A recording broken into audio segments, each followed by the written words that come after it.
The Halloween party was already in full swing when my wife and I arrived. It was hard to look away from her toned body, which was well shown off by her tight, jet-black Catwoman costume. She was beautiful. Even after having 2 kids with my parents for the weekend, Alicia was really hot. I have to admit that sometimes I forget how attractive she really is. I was dressed like a pirate. Original? Sexy? Of course not. However, I wasn't bad. Alicia quickly kissed me on the cheek and went to chat with the other guests. I headed to the drinks area where several of my buddies were having a very loud debate. They seemed hot and tense. As soon as I was within earshot, I realized why the tension was so high. It was one of those debates that challenges your intellect, forces you to think outside the box. Who will win, Hulk or Superman? I had to shake my head at the pointlessness of such debates. You'd think that in a room full of grown, intelligent men, there would be topics of conversation that wouldn't be so stupid. Everyone knows Superman is the obvious choice. Why was this even discussed? Be that as it may, I have decided to participate in this monumental debate by offering my expert opinion, which I have gathered from a scientific point of view through extensive research conducted during my childhood. This included spending hours looking at Marvel and DC comics. Since my knowledge clearly exceeded that of anyone else, I was confident that my contribution would end the debate once and for all. Surprisingly, the other participants did not consider my arguments absolute.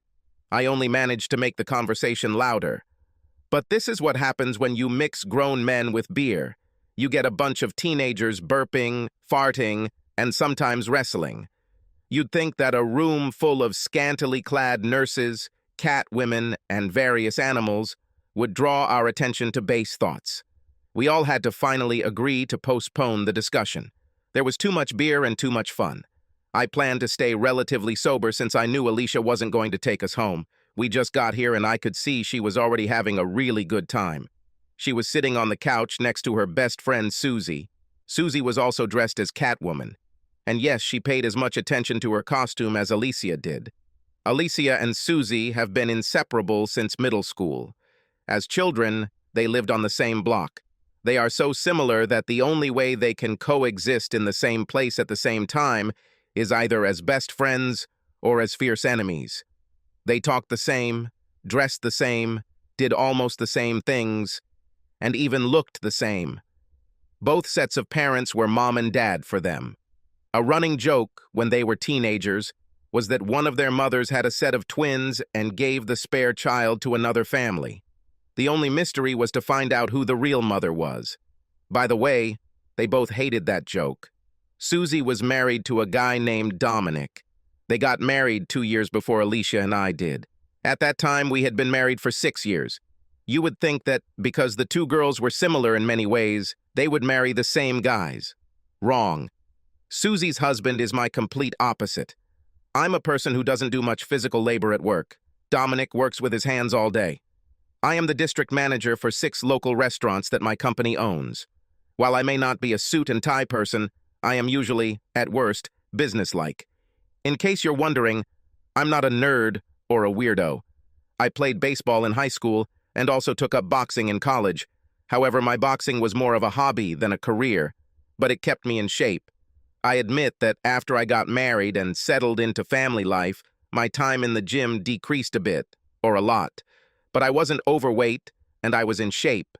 Dominic, on the other hand, works in a local factory. I'm not sure what his official specialty is, but I know it involves lifting heavy stuff many times a day for 8 to 10 hours. Not to mention he practically lives in the gym. As you can imagine, he is very muscular. While my hair stays short and neat, his hair is long and pulled back into a ponytail. His beard completes his image as an Aztec warrior.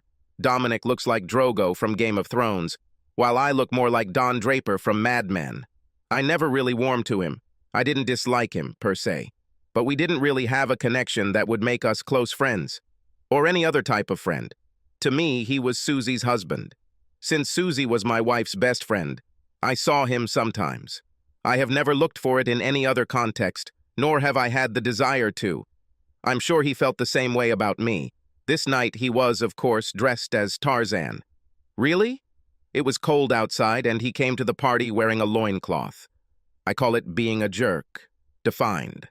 Actions that can only be construed as referring to him being a jerk. Anyway, Tarzan was hanging out with the women, as he always did at these kinds of parties.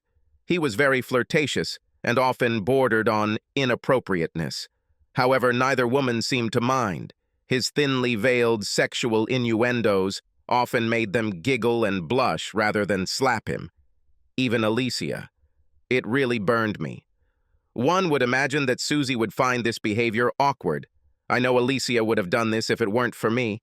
However, Susie simply laughed along with them. Sometimes she would playfully pat him on the shoulder and say, "Dominic, stop it." But she never really admonished him or even looked at him angrily. She looked proud that women lusted after her husband. Dominic was in a playful mood tonight. He had drunk enough alcohol to lower his already slight inhibitions, so his flirting was palpable. Single women, married women, it didn't matter.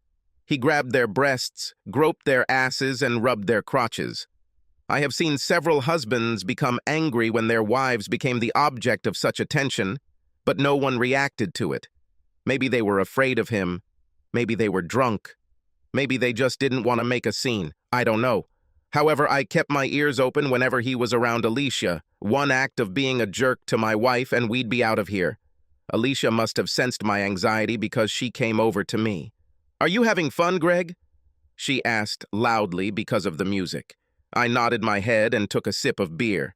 I watched her sway to the music as she stood next to me. I noticed that her gaze shifted to Tarzan. Without realizing it, she silently assessed his body. I felt something I didn't want. Her lust. I admit it. I started to get jealous. What idiot dresses up like Tarzan when it's cold outside? Alicia snapped out of her trance and turned to me. "You know Dominic, honey. He should always be the center of attention." I chuckled and took another sip of my beer. It suddenly lost its taste. Alicia noticed the change in my sour mood. "Honey, don't tell me you're jealous." "Why would I be jealous of him? I don't feel the need to go out naked to attract women." Alicia laughed dismissively. "Of course not, honey," she said as her attention turned back to the asshole. As the evening wore on, more alcohol was consumed. This made people even less shy. After a while, Dominic and his loincloth took a back seat as I hung out with my real friends. At some point during the night, Dominic started making advances toward Alicia. I didn't even notice it until I went looking for her because I hadn't seen her for a long time. I found her in the kitchen, with Dominic. They stood close and talked in low voices. It was too intimate for my liking, and my jealousy instantly reared its head. Dominic saw me first, and I saw him retreat a fair distance. Alicia must have sensed the change in climate because she turned around and saw me too. She tried to smile at me warmly, but it seemed forced. "Hi, darling." "I was just looking for you," she said quickly. Too fast. "Really, Alicia? I was in the same place all night." My tone sounded accusing, although I tried to hide it. She visibly shuddered. Dominic quickly and quietly left us there alone. "Are you mad at me, honey?" she asked, her voice dripping with innocence. "What were you two talking about? I find you in this corner with him, whispering like two teenage girls who have a secret. What the hell is going on?" "Honey, stop it. Nothing happens between me and Dominic. He was just being flirty, as always. Nothing to get your panties in a bunch over." "Are my panties in a bunch? What the hell is that supposed to mean?" A smirk appeared on her face, but it quickly disappeared. It gave way to an expression of sympathy and concern. "I'm just a little drunk, honey. Don't mind me." With these words, she patted me on the cheek and left. Dominic and Alicia were not seen together for the rest of the night. Believe me, I watched, like a hawk. In fact, it was almost as if they were actively avoiding each other. I did see them exchange mysterious glances, but that was all. That was enough. More than enough to make my spidey senses tingle. I was starting to feel awkward. Very awkward. I had to take a break. The beer was starting to take effect, and I had to go relieve the pressure. So I went upstairs and went about my business. When I came out of the bathroom, I ran straight into Dominic. It was as if he had followed me here and was waiting for me. "Do you have a problem with me, Greg?" he asked, slurring his words. His eyes looked into mine menacingly, as if he was trying to intimidate me. What? I asked. This moment seemed surreal to me. In fact, something was a little off about this whole night. I asked if you had a problem with me. You always look down on me. You, with your luxury car and luxury house, always waving your money around. Do you think you're better than me? If this conversation doesn't make sense to you, you're not alone. I had no idea where this shit came from. You're drunk, Dominic. Go home before you say something you'll regret, I said, pushing past him. Said something like what? Something like sleeping sweetly with your pretty wife. Now he has my attention. I turned and walked towards him until we were millimeters apart. Shut up. Don't make me act like my suit. I'll kill you. Leave my wife out of any of your sick fantasies.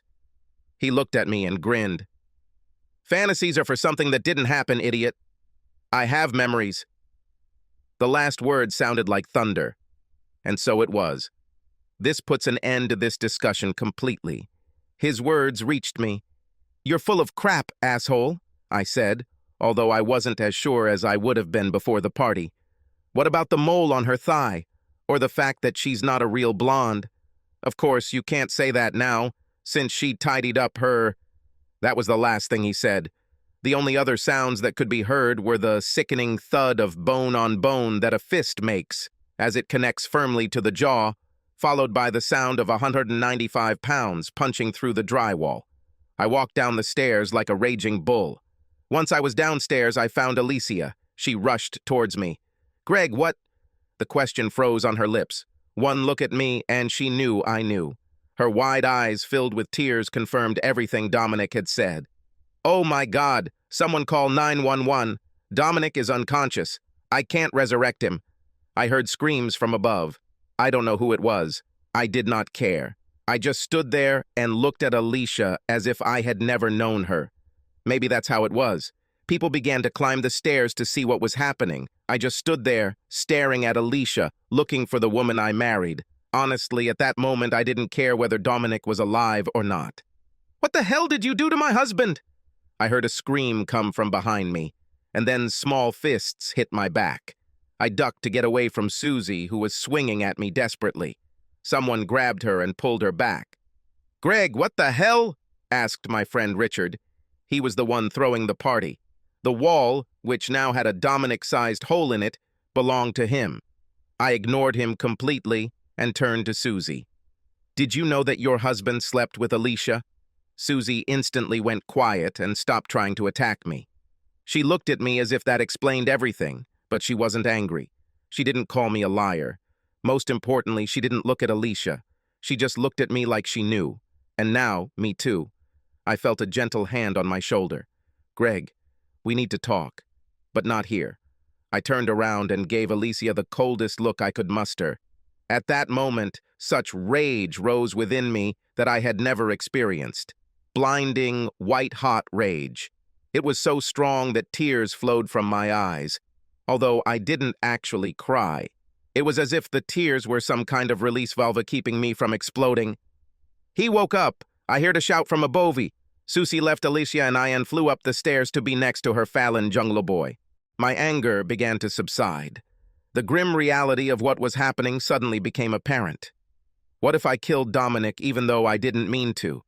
One moment of anger could doom me to lifelong consequences. I may already be charged with assault. My career that I worked so hard for could have been ruined because I lost it to a drunken idiot. The drunk idiot who slept with my wife. Greg, come on, honey. Let's get out of here. We need to talk. Us? No, Alicia. You are going home with your boyfriend and his wife. I'm getting out of here. I pushed past her and headed for the front door. Alicia ran after me in desperation and grabbed me. Greg, you won't leave me here. We're going home and we're going to talk. Can you hear me, damn it? You're not going to upstage me anymore. Her face was streaked with tears. She was a mixture of furious and incredibly sad, if that makes any sense. I have no idea what the hell she was supposed to be angry about. I can't deal with you, Alicia. Do not go home. I could already go to jail for assault. I don't want to add domestic violence to this. Fuck you, Greg. Fuck you. Do you want to hit me? Do it, chicken shit. At least you won't ignore me. Damn, this will be the first time you touch me in weeks. As she said this, she poked my chest with her finger. Her anger was growing rapidly, and I had no idea why. She was the deceiver here. The only one who had the right to be angry was me. Is this your reason? Because I don't come home and caress you every night? Is this your fucking excuse? Is that your bullshit reason for cheating with this asshole? She didn't answer me in words. Her defiant gaze spoke for her. For your information, Alicia, I work for a living. I don't have a husband to pay my bills for me. Maybe if you got a fucking job, you'd know what it's like to come home tired. That's when I remembered we have an audience. And believe me, they were all ears. The only thing missing was the buckets of popcorn in their hands. Alicia was actually making fun of me. Poor Greg. He is too tired to make love to his wife. And yet he finds time to sit in front of his computer and watch adult movies every night. Maybe if you stopped looking for silicone Barbie dolls on the internet and paid more attention to your wife, she wouldn't have to cry to her best friend about her husband not being interested in her anymore. By this time, Alicia was practically screaming at the top of her lungs. Her fists were clenched at her sides, and her tear-stained face reflected pain and anger. For me, this was the final blow. I couldn't have been more humiliated than I was in that moment. I didn't have a smart answer or any kind of retaliation. I tried to say something in response, but nothing came out. Everyone around me, my friends and neighbors, were looking at me. Their faces did not hide how they felt as they watched this exchange. Shock, disgust, sympathy, entertainment. I had no choice but to turn on my heels and disappear into the night. Alicia's cry of despair followed me until I started the engine and drove away. This story is based on real events. In case you were wondering, I'm not Greg. In this story, I'm Richard, the guy who threw the Halloween party. Yes, I own a Dominic-sized hole next to my daughter's room. I spoke from the perspective of the main character because I felt it would make the audience feel the anger and humiliation that Greg experienced. I had to put myself in his shoes when I wrote this. My wife and I couldn't help but talk about it. In fact, it has been a topic of discussion in our house ever since. I know it's wrong to get so caught up in a situation like this, but it's like a train wreck. We can't help but wonder about things we don't know. Susie wasn't angry when Greg told her that Alicia was sleeping with Dominic. So she knew. Was it a threesome or some other situation? Honestly, a threesome with these two would rival any adult movie. How long does this last? I also saw the looks Alicia and Dominic shot at each other at the party. There was definitely something there. Maybe I'm just overthinking this. Maybe not. It was very clear that Greg was neglecting Alicia sexually, maybe even in more areas. Was this an excuse for cheating? I don't think so. Does this explain why she cheated? Absolutely. Women whose sexual advances are consistently rejected will be more tempted to have an affair, especially if the husband shows sexual interest in other women besides her. Even watching adult movies can be considered cheating if it makes your spouse feel betrayed and inadequate. By the way, Alicia is sexy as hell in real life. In my opinion, a man would have to be dead not to show any interest in her, but this proves the truth of the saying, for every beautiful woman, there is a man who is tired of having sex with her. The most important question, what will happen next? At the moment, the four of them are keeping quiet about the current situation, but something like this cannot remain silent for long. It's just a matter of time. Although this story is based on a true story, I did not witness everything. I had to take creative license with some things. For example, I didn't hear the exact conversation that took place when Greg hit Dominic. I heard from others. The exact wording had to be embellished. I obviously didn't know what was going on in Greg's head. I knew what would be going on in my head if it were me. I just accepted it. I feel for him and the choices he faced. Alicia treated him very unfairly, regardless of her reasons. I'm not sure if I'm looking for reconciliation or divorce in this situation, I have to be honest. Of course, I'm somewhat biased, since Greg is a friend of mine. And of course, Superman would completely defeat the Hulk. I agree with Greg on this. Thermal vision, flight, super speed. No competition, unless there's kryptonite in there, neither here nor there. Mr. Kirkson, they're calling you on line 1. Who is it, Betty? Mr. Ford is calling for you, sir. Greg? Greg called me. I've been trying to contact him since the explosion at my Halloween party. Until now, he, his wife, and 2 other lovers had remained silent. No one heard a sound from them. Of course, there were questions. So many questions. I mean, how could this not happen? The showdown was so public and humiliating, even cruel. It had all the elements you would want in the best drama. Sex, violence, betrayal, and the epic showdown between David and Goliath. Only this time, Goliath had a glass jaw and wrote a drunken check that was too expensive for him, and David cashed it, with real hatred. Connect him to me, Betty. Sir, he sounds a little upset. Well, yes, his wife actually publicly humiliated him. If he weren't upset, I'd be a little worried. Thank you, Betty. I'll deal with him. I waited for the click that meant I was on the line with Greg. Greg? Hello, buddy. I've been trying to call you since... I didn't dare say these words out loud. Ever since I found out my wife slept with that idiot. Yes, I had a lot to think about. I could hear the anger still simmering beneath his calm demeanor. Even over the phone, his emotions were transmitted right through. So, do you want to talk? I heard him chuckle on the other end of the line. It sounded like a snort. Why do I want to talk to you, Richard? Good buddy. So you can post it online? Does your exciting story need a sequel? Do inquiring minds want to know what happened next to the idiot who couldn't satisfy his wife? Can't your loyal fans just wait to see how my fucking life turns out? Crap. Fine. He read my story.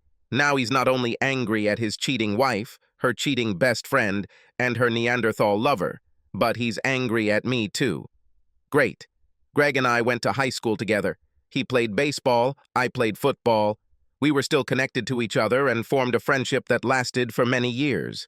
When we left school, we lost touch with each other for a while. He went straight to college, and I joined the Air Force. After graduating from high school, he returned to our hometown and got a job as a manager at Olive Garden.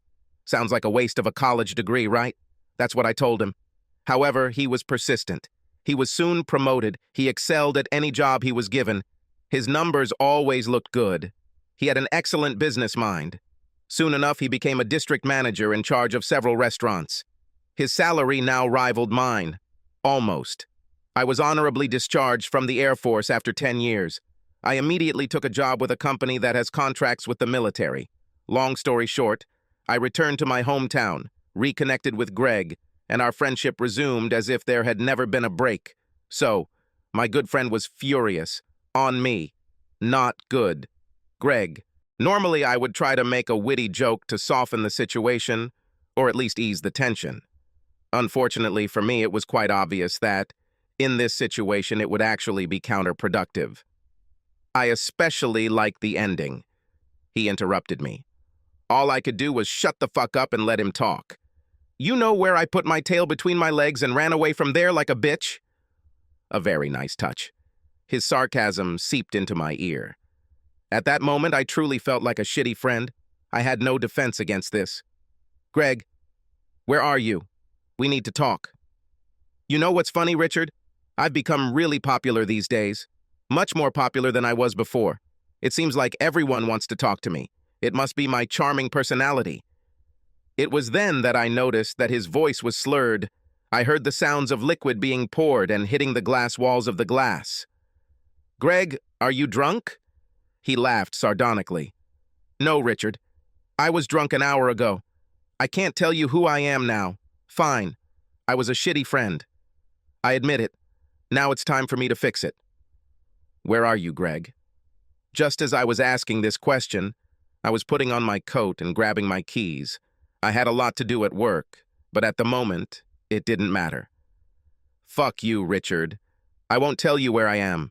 Don't you dare come to this bar looking for me. I'll fuck you up if you do that. The line went dead. However, it didn't matter. I knew exactly where he was. There were only a few bars in our city that were worth going to. Greg had his own favorite. At Mo.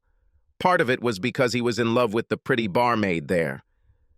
She was one of those women who could flirt with you, but at the same time give the impression that she was completely unavailable. However, this did not hinder her popularity. She was still very easy on the eyes. When I walked in, my heart almost broke when I saw him sitting at the bar all alone. He was the only visitor there. Looking at my watch, I realized that it was just after noon. Karen waved to me when she saw me enter. I could see the compassion in her eyes as they met mine. "Does this handsome stallion belong to you?" She joked, but the smile did not reach her eyes. I nodded softly and tilted my head to the side, indicating that I needed her to disappear and give us a minute. "Greg." That was all I could get out. His fist slammed into me and I saw stars. Damn it! No wonder Dominic was hurt so badly. Before I knew it, I was on the floor, wiping blood from my lip. He stood over me, looking at me angrily. Finally, he shook his head and returned to his place at the counter. I got up from the floor and waved to Karen, who was clearing tables before Greg spotted me. Now she stood and looked at us with eyes as big as saucers. She started to approach before I waved and nodded, silently letting her know it was okay. She nodded in response and went back to clearing tables. "Now that you've gotten that out of the way, can we talk?" I asked, bravely sitting down next to him. He took another sip of his beer and shook his head. "Off the record?"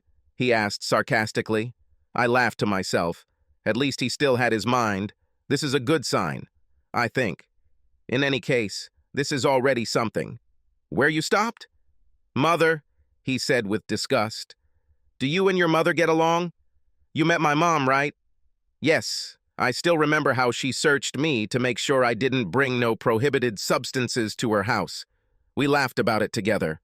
Greg took another sip and then looked me in the eyes. "For God's sake, Richard, it was humiliating enough to go through that shit, then read about it, to know that all my friends knew it was me. Greg, I just wrote it. Of course, I didn't want to humiliate you. Besides, no one will know it's you," I said, trying to convince myself as much as Greg. 2 catwomen, Tarzan and a pirate. Not to mention the pirate who threw Tarzan into the wall. How many fucking Halloween parties do you think this happened at? Most of them are the same. Greg looked like he wanted to hit me again. "Do you think this is funny?" "Okay. Humor definitely won't work. Sometimes I can't help it." "You're right, Greg. I was an asshole. I am truly sorry for putting you in an awkward position." "Well, I'm not sorry for hitting you." I rubbed my chin and laughed. "You still hit like a bitch. No wonder you always got your ass handed to you when you boxed." This melted the ice, and then it continued to melt. I was able to get him away from Mo and into my car. Karen gave me a grateful look and hugged me as we left. "Take care of him, Richard. He's going through a lot." My jaw was throbbing and starting to swell, but I got to Greg, and that was what worried me the most. The moment I strapped him into my passenger seat, he was unconscious. It was as if he hadn't slept for days. Instead of taking him to his mom's house, I took him to mine. On the way, I called another friend, John. "How are you, Richie Rich?" he asked cheerfully when he picked up the phone. John was one of those guys who still thought he was in his 20s. Great guy, although very immature. I emphasize. Very, since most guys are at least a little immature. He's the one who started the whole Hulk versus Superman debate. He is always the life of the party. However, none of the wives really want their husbands to revolve around him. He had a habit of making his friends behave like teenage troublemakers. We all love him. "John, I need your help. I found Greg at Moe's. I may need your help to get him into my house and into bed. He is dead to the whole world." "Crap. I'm glad you found it. I've been looking for him all week. After what that bitch did to him, it's a wonder he didn't put a bullet in his head." John parked his Mustang behind my Tahoe in my driveway, and we set about the task of lifting 200 pounds of dead weight and placing it on the couch in my basement. Not an easy task. We talked for a bit, and he left after I promised to let him know what was going on. Since I returned home early, I had a quiet house all to myself. Believe me, this was rare. So rare that I found myself with nothing to do. I didn't want to leave the house in case Greg woke up. I didn't want him to get confused about where he was. So I grilled the steak on the George Foreman grill and baked the potatoes. Then I looked through my cable sports package to see if I could catch any good games, or at least interesting debates about good games. I finally settled on a documentary and started eating my gourmet meal. It wasn't long before my wife, Nikki, walked through the door with our kids in tow. "Darling, what are you doing at home so early?" she asked, kissing me on the cheek. The children ran upstairs. "I found Greg at Moe's, drunk as hell. I brought him here and lowered him to the basement." Her face immediately showed indecision. "Are you sure this is a good idea? I don't want any drunken behavior in front of the kids." "He'll be fine, honey. I'll make sure he stays in line." She stroked my cheek and I shuddered. That's when she noticed how swollen she was. "Richard, what the f... Did he do this?" "I'm fine, honey." "Forget about it, Rich. Get him out of here." "Honey, everything is fine. A man just found out that his wife was cheating on him just a couple of weeks ago. It happened so publicly that anyone would feel embarrassed. He's crazy. Plus, he went through it alone. I'm his friend. He had a lot of pent-up anger, and I didn't care if he took some of it out on me. Also, my jaw is not made of glass, like Tarzan's. He should really think about wearing a different suit next year." Nikki couldn't help but laugh at that. Seeing Tarzan get his ass kicked by a pirate was pretty funny. I don't think Jane would be too excited about it. Yes, Tarzan definitely got what he deserved. Dominic should spend less time pumping iron and more time hitting the bag. Nikki laughed. Or at least learn to dodge. We laughed together when she calmed down.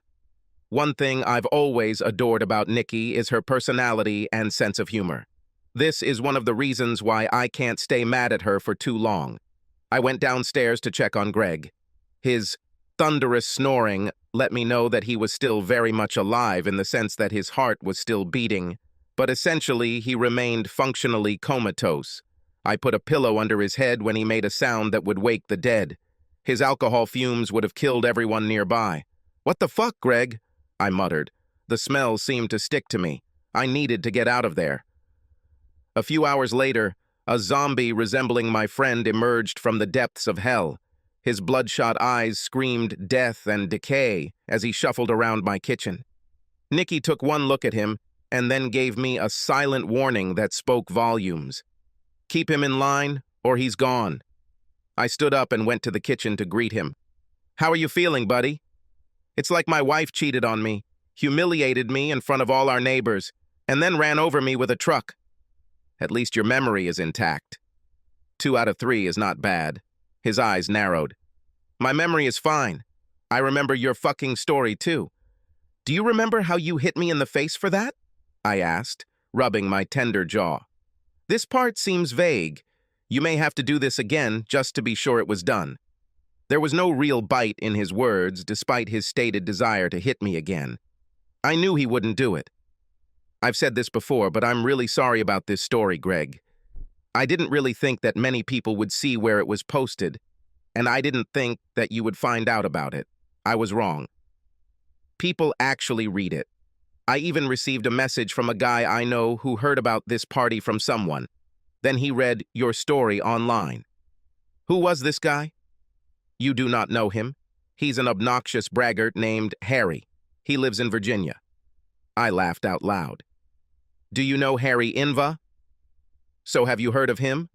Nice guy once you get over his attitude. By the way, he took my side and also thinks you're an asshole." Having said this, he smiled. "Yeah, well, I'm sure he thought that way before he read the story I wrote about you." Greg nodded and laughed. I gave him a friendly slap on the back. He didn't indicate that it was undesirable, so I knew we were fine. "Richard, why did you have to make me look like such a weakling? Did I really just up and run?" "Weakling? Greg, you took the guy down with one blow. I was afraid that you would bite his ear off. If you had boxed like this in college, you would have been a champion. Nobody thinks you're a weakling." "Fuck you. It was a hobby. I didn't lose the idiot. He grinned and shook his head. I really kicked his ass, didn't I? He added with humor. There was a mixture of pride and laughter in his voice. Hell yes. I bet your sweet ass couldn't do that, he said, playfully nudging me with his elbow. No, it would probably take me 2 hits. He couldn't help laughing. He laughed involuntarily. It was good to see. Rich, what happened after I left? I looked over my shoulder for a while, expecting to be taken to prison. Well, Greg, after you left? October 31st, after party. Alicia howled in despair as if she was being executed and collapsed to the floor. Loud sobs came from her slender body. Seeing Catwoman lying on the floor, broken, was a surreal sight. Nikki ran to her and helped her up. She led Alicia over to the couch and sat down next to her. Catwoman number 2, Susie, walked slowly down the stairs with a disgraced Tarzan. He held his head and his wife hugged him, directing his movement. Alicia saw them and became furious. She jumped up from the sofa and practically flew towards them. You fucking asshole! What did you told Greg? You ruined my life! You fucking asshole! Tarzan, who had already had his ass kicked by the pirate, was now dodging Catwoman's claws. Catwoman number 2 tried to get between them. Alicia, stop it! Stop that! Susie shouted, defending her husband. Tarzan being saved by a woman from a woman just added more fire to his punk ass. Can this idiot further embarrass the jungle man? You should have said something, right? You fucking asshole. You could not just accept no as an answer. What the hell is wrong with you? The jungle man looked at Alicia's fury with detachment. From the expression on his face, I realized that he did not understand everything yet. The knockout must have sobered him up. He was fully aware that he was the source of today's pain. Alicia, I'm sorry. I was drunk. She stopped trying to attack him and collapsed to the floor again. What should I do now, Susie? What should I do now? Back to the present, Richard's kitchen. After that, they had to drag Dominic to the emergency room. It turns out he had a concussion. He wanted to press charges, but Susie and Alicia talked him out of it. Alicia begged him not to do this. She knew that if you were arrested, there would be very little hope of your return. Greg chuckled and shook his head. In any case, there is little hope for this. I nodded my head sadly. So, Greg, what happened to you after you left? The only thing we heard was the sound of rubber hitting the road and the roar of your engine. I wanted to chase you, but my Tahoe was full of other cars. I was worried that you would have an accident. You haven't answered any of our calls. Yeah, well, I needed to get out of there and think. Understand? I couldn't come to terms with this. All our friends just look at me. They judge me. I needed space. So you went to your mother's house? It must have been pretty terrible for you to go back there. Yes. Well, life challenges you sometimes. The only way to deal with this is to do something you wouldn't do at any other time. Greg, October 31st, after party. Shit, shit, shit. This fucking bitch. Fuck these bitches. I drove manically along side streets that led outside the area. To be honest, I had no idea where I was going. Stop signs, speed limit signs, traffic lights. None of it mattered. I drove like I was the only one that mattered on the road. What was that sound? I turned my head and looked at the passenger seat. That's when I recognized it as the ringtone that plays when Alicia calls. Her beautiful face lit up the screen of my Android. She smiled at me, a loving smile frozen in time. I remember taking this photo. I was so happy, so full of love and adoration. Fucking lie. I had to fight the urge to throw my phone out the window. Her picture on the screen lied to me. If I answered it, the voice on the other end would lie to me. The happy, singing melody that announced her intention to contact me. Liar! Lie! Lie! Lie! She slept with Dominic. She probably kissed him. A wet, passionate kiss that conveys excitement and lust. Crap! I bet the bastard loved it. Another man's wife slept with him. What right did he have? I'm the one who sat with her when she was sick. I was in the delivery room with her twice, holding her hand and wiping her sweat. I was the one who promised to love her in sickness and in health. I was the one who dedicated my life to her. The insistent ringtone continued to torment me with its lies. He stopped for a minute, only to start again. I turned it off and took out the battery. Silence. No more lies. I drove around the city aimlessly for what seemed like an endless amount of time. My body must have been on autopilot because my mind shut down to protect itself from being overloaded. Streaming video of tonight's events, and worse, the events I imagined happened between my wife and the jungle asshole, was driving my processor through overclocking.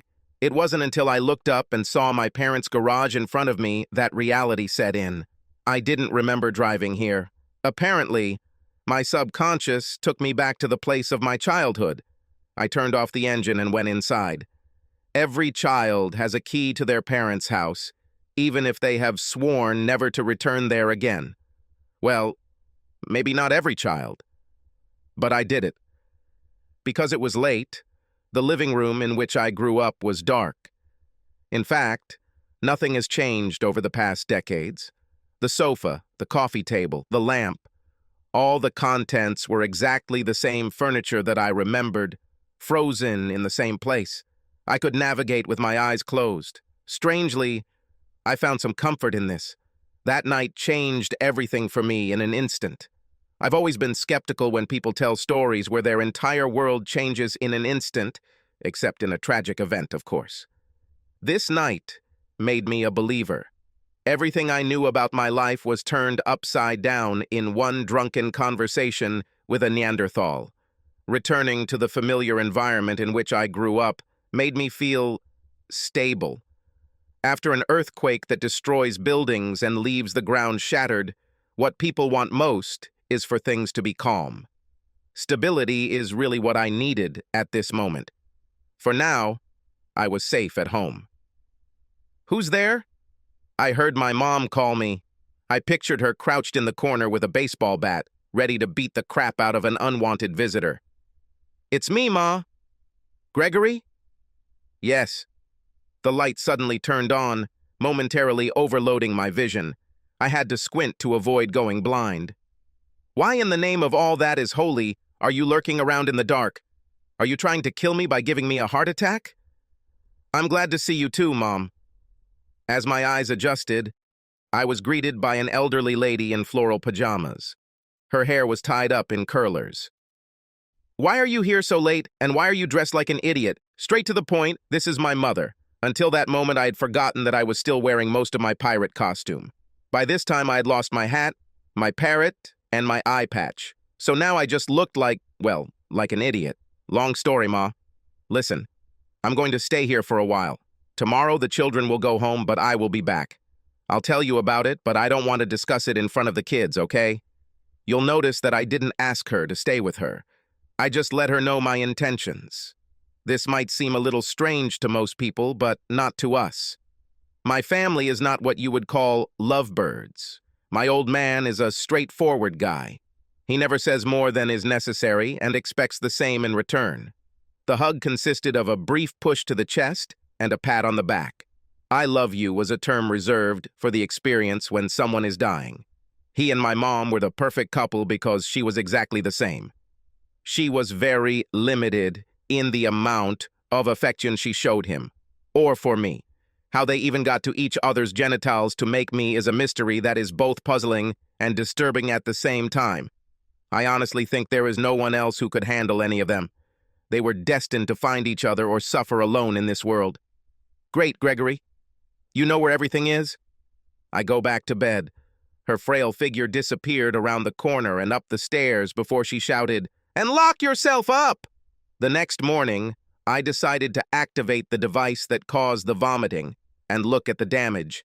29 missed calls, 15 from Alicia, a few from Richard and a few from others who were at the party. I didn't answer any of the calls. No doubt it was full of people who wanted to pump up watching adult films. The wife neglected the asshole for information about his whereabouts. After several hours of restless sleep, I was still in pain. I was still angry. I was confused. I'll admit, I was curious what the hell happened. but other emotions were overwhelming me.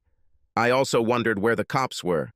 I don't know what happened to Dominic after I left. Did he go to the hospital? Did he press charges? Am I going to go to jail? I rolled out of bed and slipped out of the house before my mom woke up. I wrote a note saying that I was leaving and that if Alicia called to tell her, I would call her when I was ready. She was free to take the children if she wanted. If not, I would bring them home later. Luckily, it was Sunday. I didn't need to be at work. This was good because I needed something liquid and strong. The pain from last night was sitting in my chest, and I needed something just as strong to numb it. So I parked outside my favorite bar and went inside. I spent the next couple of weeks hiding at my mom's house. During this time, the only contact I had with Alicia was when I brought the kids home and picked up a few things. After several stilted attempts at conversation, she left upset. Before I left, I heard her talking on the phone. My ears perked up as I listened for several minutes. If she had been on the phone with that asshole, I would have freaked out. Judging by her half of the conversation, it was Susie. Not sure if it was better or worse. I spent most of my free time between my parents' house and the bar. My dad was traveling on business, so it was just me and my mom. Oh, joy. She's really not one for deep conversations. To her credit, she really listened and was very supportive, but I don't think she really understood. Besides, I would never tell her about adult films, especially after all her warnings in my younger years about blindness and hairy palms. During my stay with my mother, we spoke very little. I gave her the general idea of why I am staying with her. She listened carefully, but said almost nothing about the situation. She asked me what I was going to do about it. The only answer I could give her was a shrug and, I don't know. "You'll figure it out," was her encouraging word. Nothing more was said about this. Sounds pretty cold when I say it out loud. Surprisingly, in a way, it was comforting. I didn't need to retell the course of events over and over again ad nauseum. She did not demand daily information about my state of mind and did not treat me like a fragile porcelain doll that needed to be coddled and protected. No time was taken to cheer me up. I was free to grieve on my own, in my own way. I took all my sick and personal days. I just couldn't face anyone. Even though no one from my work was at the party, we did live in a relatively small town. The word tends to travel at the speed of light, sound speed, the speed with which one gossiper reported to another. I wasn't just dealing with a cheating wife. This was how she destroyed me, publicly, in front of everyone. Poor Greg. He is too tired to make love to his wife, and yet he finds time to sit in front of his computer and watch adult movies every night. Maybe if you stopped looking for silicone Barbie dolls on the internet and paid more attention to your wife, she wouldn't have to cry to her best friend about her husband not being interested in her anymore. How do you come back from that? Eventually, I had to turn off my cell phone. The damn thing was suddenly having problems with shit. Out of nowhere, he called and called and called. Different faces lit up, begging me to pick up the phone. Fuck them all. I don't know if it was the universe's concern for me or Dominic's simple male pride, but the cops never showed up. It was interesting to see how my friends behaved. They emailed a lot. They even called. But they didn't come to my parents' house. I've come to realize that when people don't know what to say, they simply avoid the situation. They weren't bad friends, but they had no idea what was going on or how to help, so they didn't do anything. It was as much a curse as it was a blessing. Since there was nothing to distract me, I thought about it all the time. The only way I could stop was to drown out the terrible images running through my head, so I drank at the bar. Karen became my goddess, and also my savior.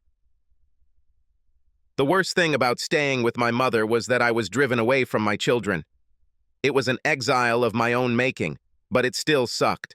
I knew that seeing them meant seeing Alicia. It was like I knew there was a warm bed waiting for me, but I had to swim across a half-frozen lake to get there. So I drank even more to forget about it.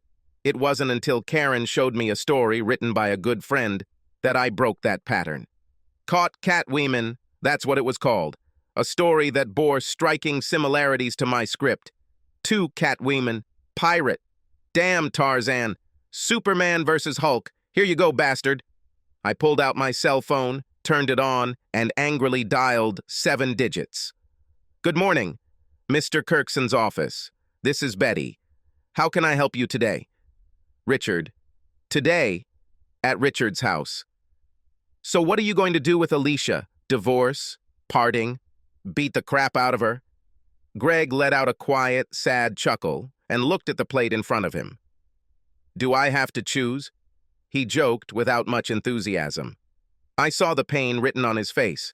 I saw him replaying the events that happened on Halloween over and over again in his mind.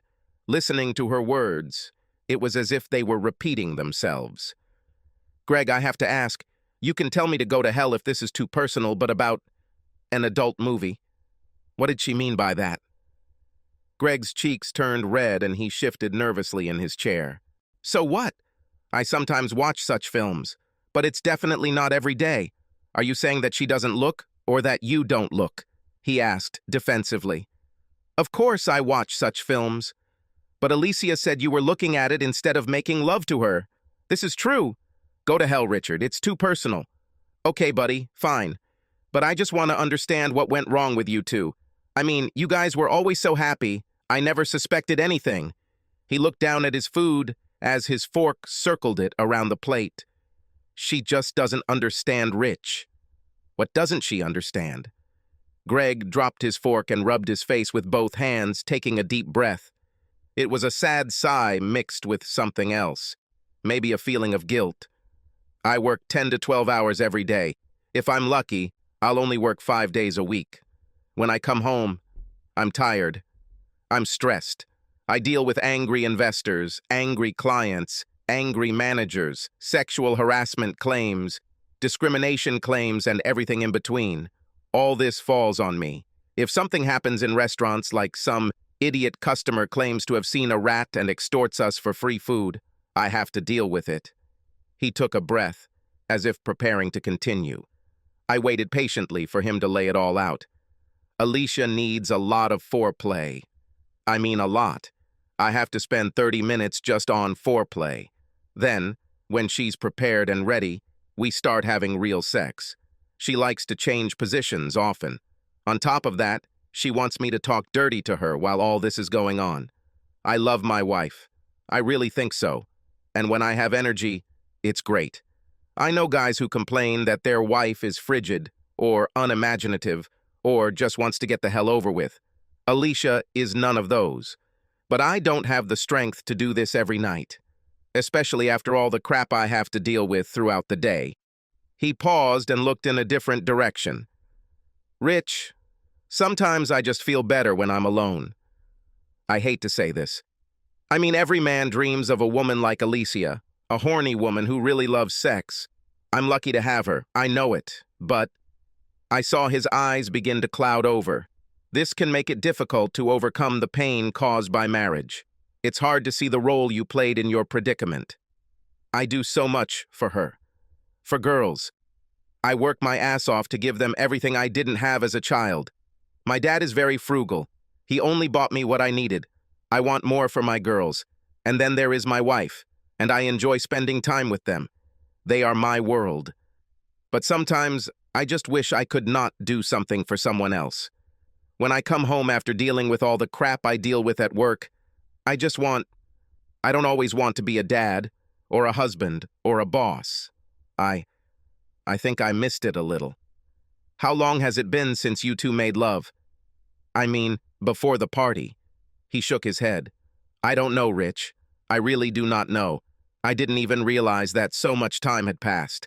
I nodded as some understanding dawned on me. Then I saw anger flash in his eyes. That doesn't give her the right to do what she did, although, Richard, I didn't humiliate her in front of everyone. I didn't sleep with another woman. She should have come to me with our problems. Why didn't she come to me? I had to take a chance with my next statement. It was important to get my point across to him without making him feel like I was taking her side. Maybe for the same reason you never told her why you watch adult films. Communication is hard, especially if you don't realize you need to say something in the first place. How do you tell your spouse that you are unhappy? Easily. You say, I'm unhappy. Touché. Everything was going too far. Usually at such moments I throw in a joke, so I switched modes. So, Greg, About my wall?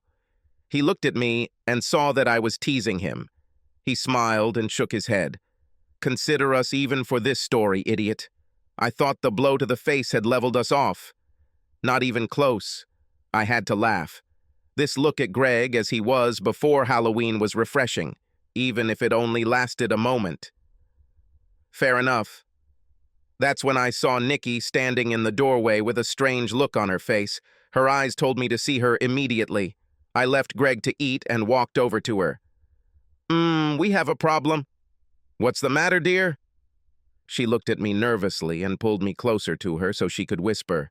Somehow, Alicia knew Greg was here.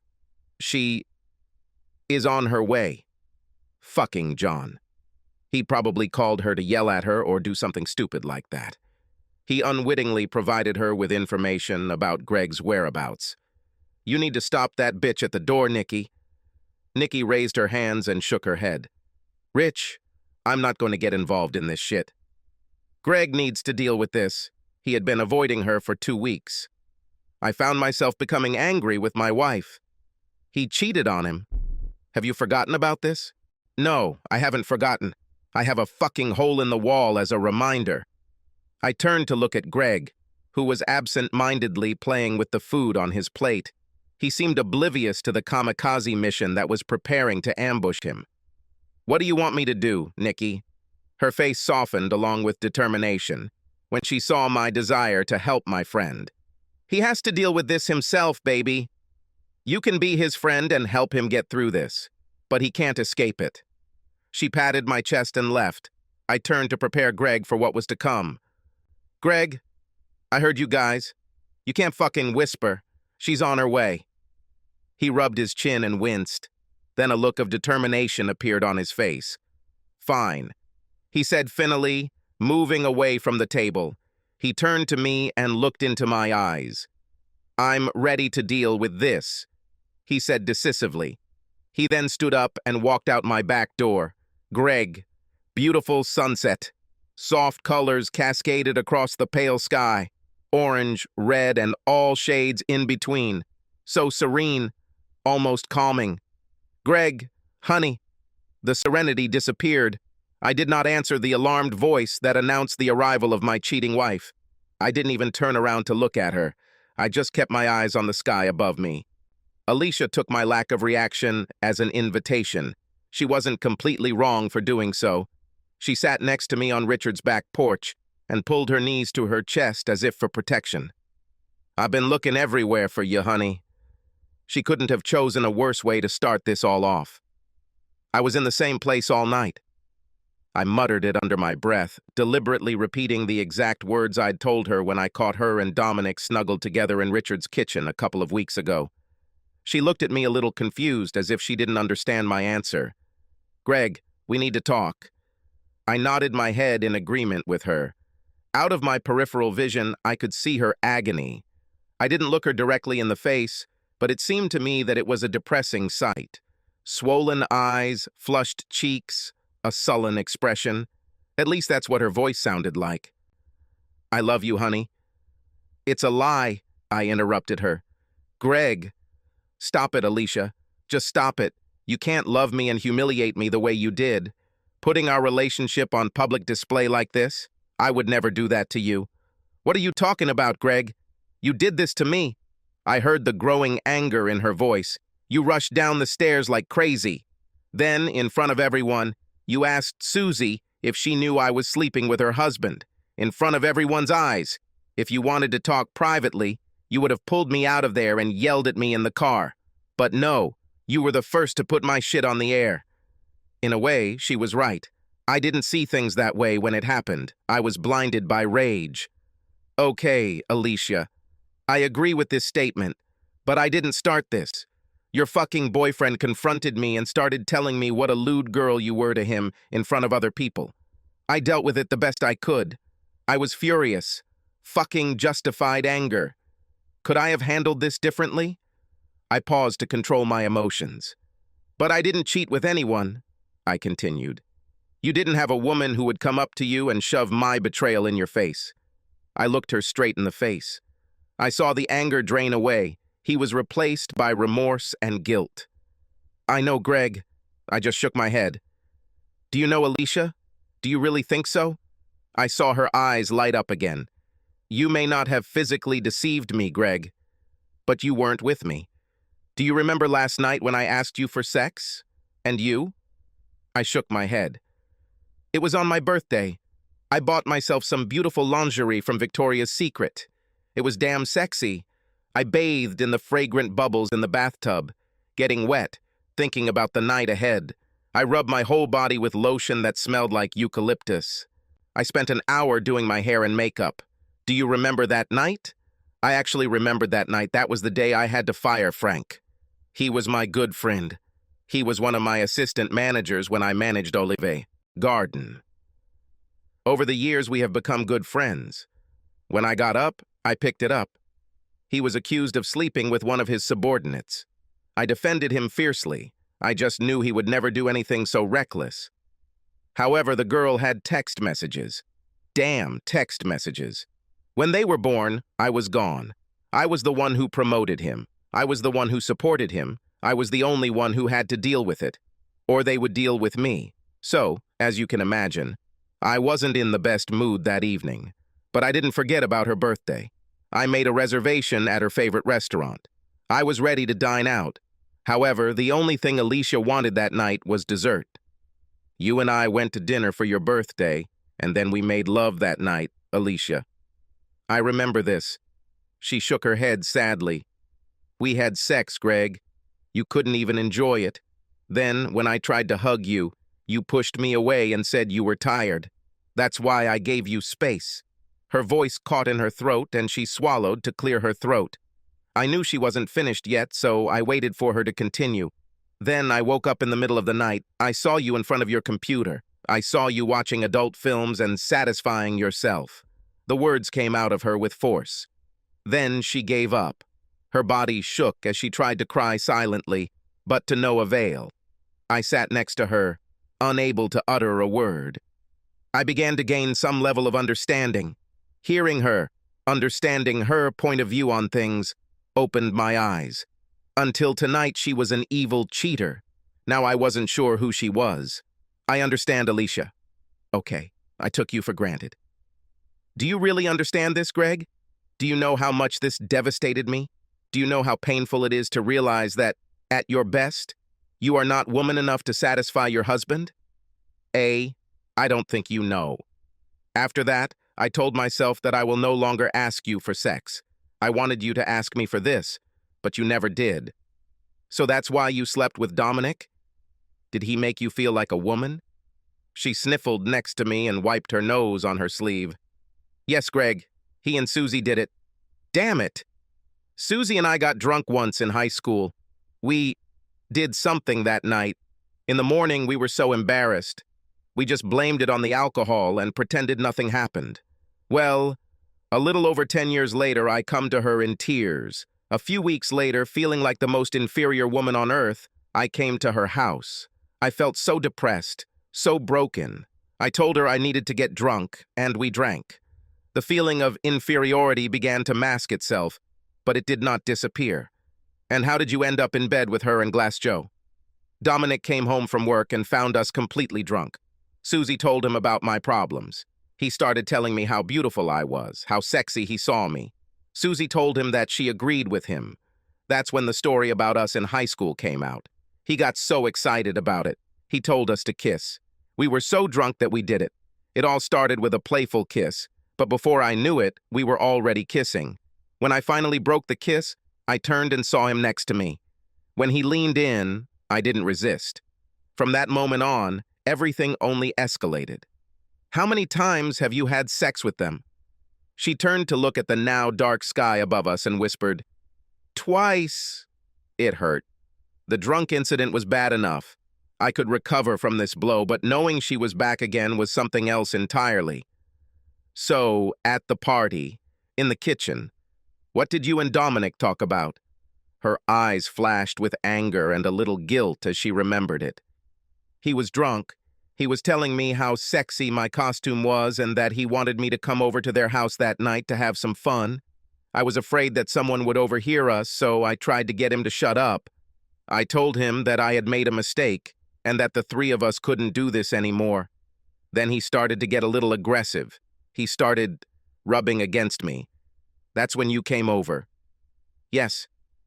I gathered my panties in a pile. Isn't that what you told me? She bit her lip and shook her head. I was angry, Greg. Seeing Dominic pester me like that reminded me that you didn't value me. Were you planning on going to his house later to have some fun? Since he appreciated you. She shook her head and looked into my eyes. No, I was hoping you would finally ask me.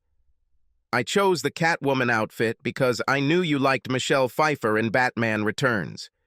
You once told me about how you fell in love with her because of that suit. I saw your eyes when you looked at me in it.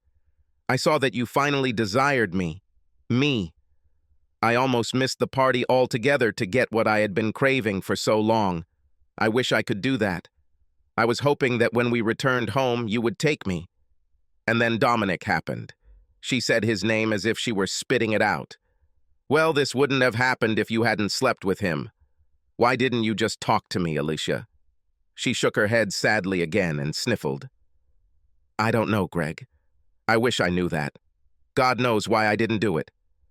Well, I guess there's enough guilt here to beat around the bush. She turned to me with hope in her eyes. So what do we do now, Greg? I do not want to lose you. I love you so much. I would give anything for us to get through this. My head was spinning. Can I get through this?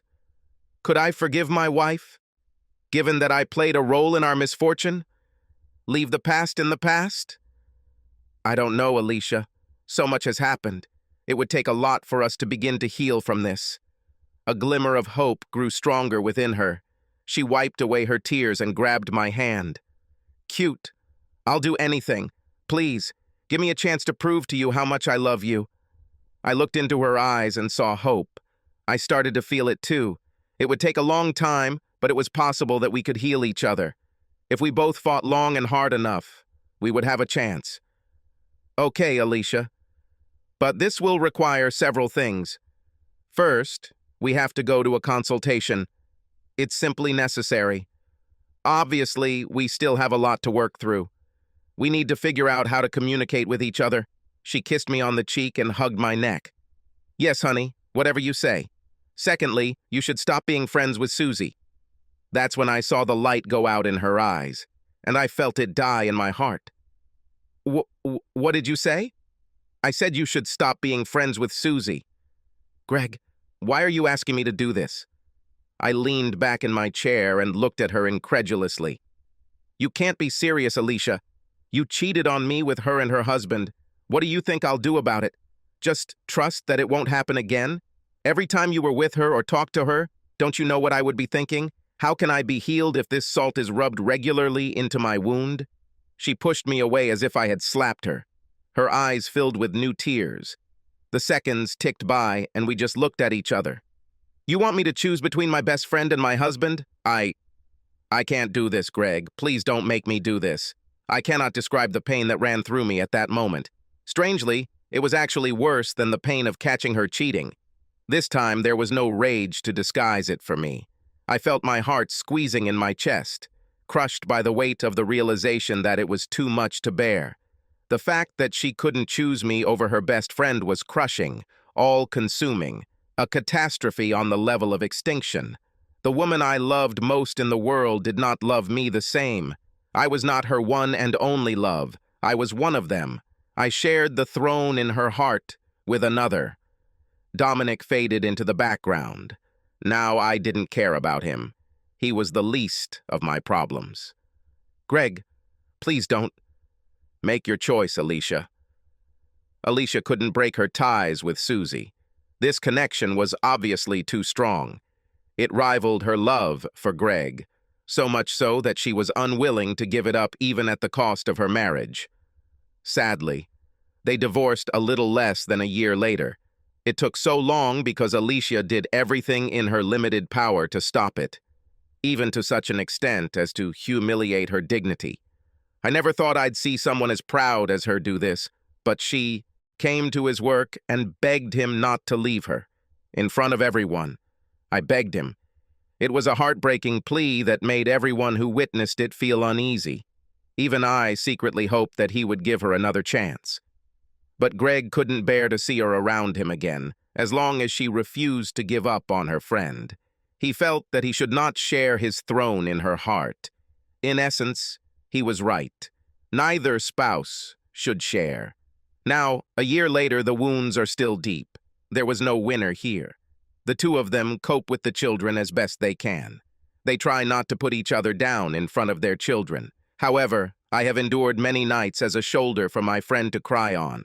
However, one good thing happened.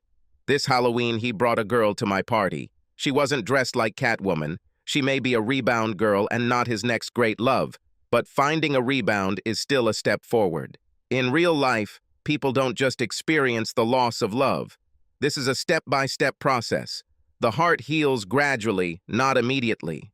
Alicia, Dominic, and Susie didn't come to the party. They stopped communicating with the rest of us. Susie still stands by her friend and still accuses Greg of being unfair and trying to force her to make an impossible choice. In my opinion, this choice was not so impossible. Alicia just didn't want to be married as much as a loving wife should. She said she was ready to do anything. It's funny how people throw around words like that. Do anything. But what they really mean is that they will do whatever they want. I'm sure she was ready to act as his sex slave or play a loving housewife. But when it cost her something important to her personally, her marriage wasn't worth the sacrifice. In my opinion, he is better off without her.